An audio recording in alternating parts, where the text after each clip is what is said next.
सीतापूर एक्सप्रेसमध्ये महिलेची प्रसूती, आरपीएफच्या अधिकाऱ्यांनी फास्टट्रॅकवर राबवले ऑपरेशन जीवनरक्षा.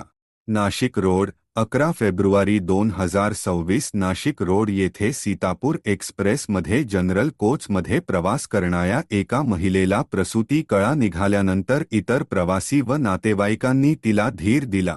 तात्काळ नाशिक रोडच्या आरपीएफ व वैद्यकीय पथकाशी संपर्क साधला.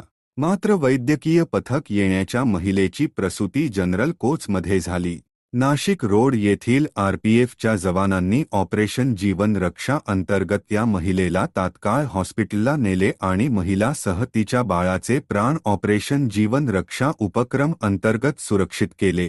या फास्टट्रॅकवर मदत मिळण्याच्या कृतीमुळे नाशिक रोड येथील आरपीएफचे अधिकारी, कर्मचारी व वैद्यकीय पथकाचे प्रवाशांनी आभार मानले आहे. सीतापूर एक्सप्रेसमध्ये आशा गोविंद फासगे, वय 23 वर्षे, राहणार भिवंडी, मुंबई, ही गरोदर महिला प्रवास करत होती. तिच्याबरोबर तिची वहिनी रेखा गुलाब राखपसरे व समाधान मातीचा भाऊ प्रवास करीत होता.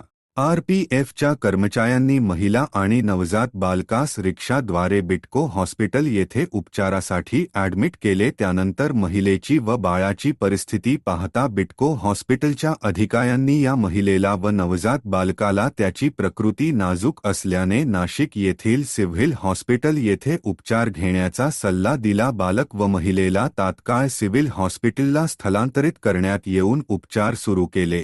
महिलेला ऑपरेशन जीवन रक्षा अंतर्गत सुरक्षित केल्याबद्दल प्रवाशांनी आरपीएफचे assistant sub inspector Dinesh Yadav, कर्मचारी पूजा बेहरा, सरला भिरोटे यांचे कौतुक केले आहे. AMP चॅनलला सबस्क्राईब करा.